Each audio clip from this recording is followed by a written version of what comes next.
Trüki- ja pakenditööstus. Kaasaegne trüki- ja pakenditööstus on tehnoloogiast juhitud efektiivne, kestlik materjalide kasutuses ning globaalse turuga tööstusharu, mis on partneriks pea kõikidele teistele majandusharudele.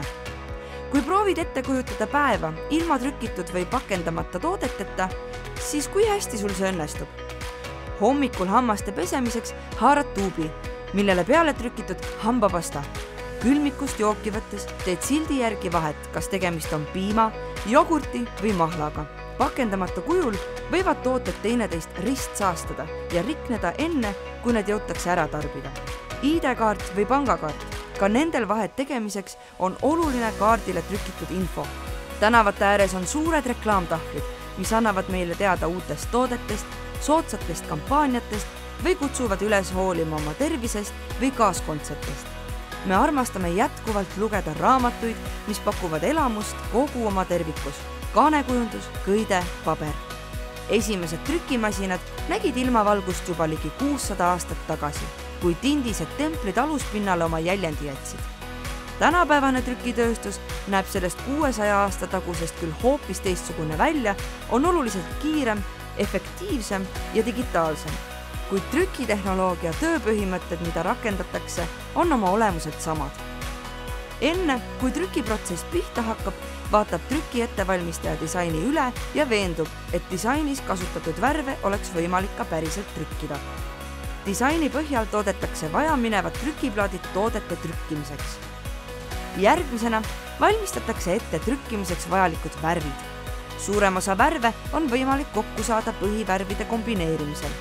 Trükitööstuse põhivärvideks peetakse tsüaansinist, magenta punast, kollast ja musta, lühendatult CMYK.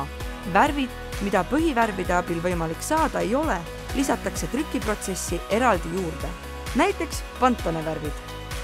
Lisaks õigetele värvidele tuleb ette valmistada ka trükimasin, kuhu tuleb paigutada õiged trükivõllid koos trükiplaatidega.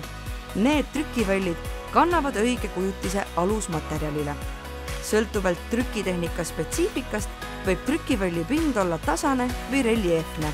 Flexotehnikas on trükivõlli pind reljeefne ja värv jääb pinna kõrgematele osadele. Offset trükitehnikas on pind tasane ja värviga ning värvitu osa eraldatakse ainete füüsikaliste omaduste põhjal. Kui kõik ettevalmistavad tööd on tehtud, siis saab trükkal, nii nimetatakse trükimasina operaatorit, alustada trükkimisega. Trükimasinas oleva trükimaterjali, paber, plastik, papp, kleeps ja muu sellise peale trükitakse trükivõllidega kindlad värvid kindlas järjekorras, et tekiks inimsilmale arusaadav värviline kujutis. Värvid, mille puhul ei soovita tooni muutust üle pinna, näiteks heledast tumedamaks, trükitakse materjalile täispinnana. Põhivärvidest kokku kombineeritud värvid ja erinevad toonid kantakse materjalile väikeste täppidena, mida nimetatakse trükirastriks. Kui mitmed erivärvilised rastripunktid kokku trükitakse ja seda piisavalt kaugelt vaadata, paistab see inimsilmale kindla värvitoonina. Kui kõik trükiplaadid on oma kujutise materjalile kandnud, siis vajadusel trükis kuivatatakse ning sõltuvalt masinast keritakse rullile kokku või virnastatakse trükipoognad. Seesugused trükimasinad nõuavad küll aega ettevalmistamiseks, kuid on võimelised trükkima igas minutis mitusada meetrit või koguni kilomeetreid. Alternatiivselt on olemas ka digitaalsed trükimasinad, mis ei nõua pikka seadistamist, kuid on piiratud kiiruse ja värvivaliku poolest. Kuid väikese koguseliste ja muutuvate disainide jaoks on nad ideaalsed. Eestis pakub trüki- ja pakenditööstus tööd ligikaudu 14 000 inimesele, luues väärtust koduturule ja müües oma toodangut ka välismaale.